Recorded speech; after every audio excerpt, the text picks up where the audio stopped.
व्यवहार भानु जो व्यवहार विद्या है, इस ग्रंथ से लिया जा रहा है, जिसके रचयिता ऋषि देव दयानंद मानव मात्र के कल्याण के लिए लिख रहे हैं।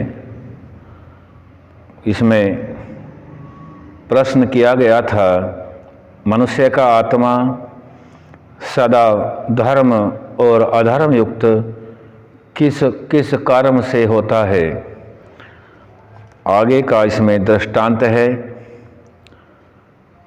इस प्रकार से दृष्टांत देते हैं, जैसे एक धार्मिक विद्वान के पास पढ़ने के लिए दो नवीन अर्थात नए विद्यार्थियों ने आके कहा कि आप हमको पढ़ाइए।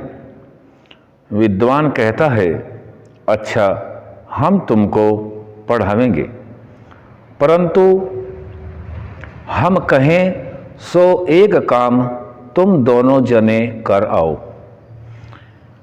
यहाँ इस बात से यह स्पष्ट हो रहा है कि आचार्य भी विद्यार्थियों की परीक्षा लेते थे और परीक्षा के आधार पर विद्यार्थी का चयन करते थे। क्या कहते हैं कि हम आपको एक कार्य देते हैं, पहले उस कार्य को दोनों विद्यार्थी करके आओ। और वो कैसा कहते हैं, इस एक एक लड़के को, जो दो लड़के हैं, दोनों एक एक लड़के को एकांत में ले जाके, जहाँ कोई भी न देखता हो, वहाँ इनका कान पकड़कर दो चार बार शीघ्र उठा बैठा के धीरे से एक एक चपेटिका मार देना।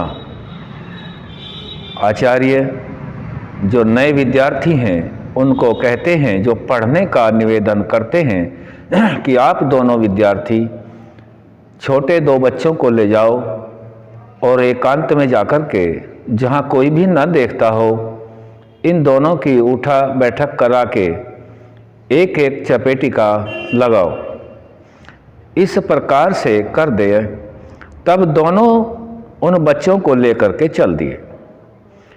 एक ने तो चारों ओर देखा कि यहाँ कोई नहीं देखता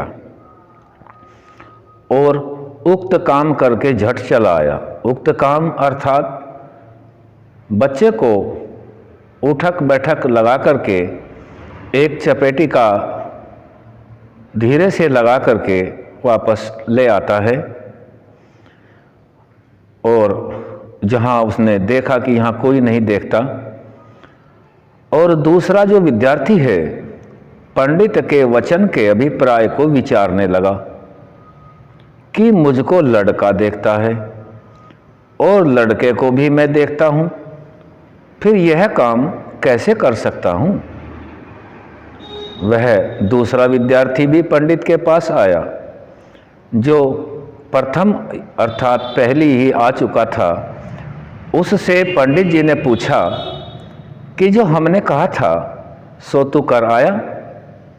उसने कहा हाँ। फिर दूसरे को पूछा कि तू भी कर आया व नहीं? उसने कहा नहीं करके आया हूँ। क्यों नहीं करके आए? दूसरे को पूछा तो उसने कहा कि मैं नहीं करके आया हूँ, क्योंकि आपने मुझको कहा था कि जहाँ कोई न देखता हो वहाँ यह काम अर्थात एक धीरे से चपेटिका लगा देना, ऐसा स्थान मुझको कहीं भी न मिल सका। क्यों न मिल सका? प्रथम तो मैं इस लड़के को और लड़का मुझको ही देखता था। पंडित जी ने कहा तू बुद्धिमान और धार्मिक है, तू मुझसे पढ़ सकता है। दूसरे से कहा कि तू पढ़ने के योग्य नहीं है, यहाँ से चला जा। वैसे ही क्या कोई भी स्थान व कर्म है जिसको आत्मा और परमात्मा न देखता हो, जो मनुष्य इस प्रकार आत्मा और परमात्मा की साक्षी से अनुकूल कर्म करते हैं वे ही धर्मात्मा कहलाते हैं। यहाँ स्वामी जी का निर्देश यही है कि योग्य को विद्या पढ़ाने में दोनों का पुण्य कर्म बढ़ता है। जो विद्या पढ़ने के पश्चात भी परमात्मा के स्वरूप को सर्वत्र विद्यमानता नहीं मानता है और परमात्मा को सर्वरक्षक, सर्वशक्तिशाली, सब कुछ देने वाला नहीं मानता है, वह परमात्मा से नहीं डरता, केवल जो व्यवहारिक मनुष्यों ने नियम व्यवस्था बनाई है व्यक्तियों से डरता है।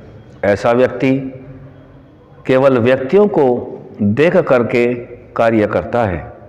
जहाँ तक उसे कोई सज्जन व्यक्ति, कोई भी पुरुष आदि दिखाई देता है वह ठीक ठीक चलता है, और पुरुषों के लुप्त हो जाने पर, पुरुष आदि दिखाई न देने पर वह कोई अनैतिक कार्य बड़ी शीघ्रता से कर सकता है, क्योंकि वह परमात्मा के विषय में नहीं जानता कि परमात्मा मेरे सब कृत्यों को भली भांति जानता है और सर्वत्र विद्यमान है, मेरे सभी अच्छे बुरे कर्मों का साक्षी है।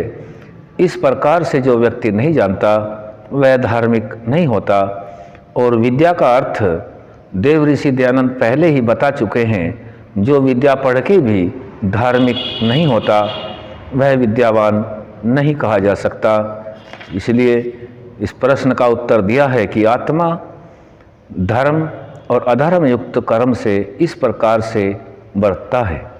आज यहीं तक रखेंगे, आगे का विषय फिर रखेंगे। ओम शम।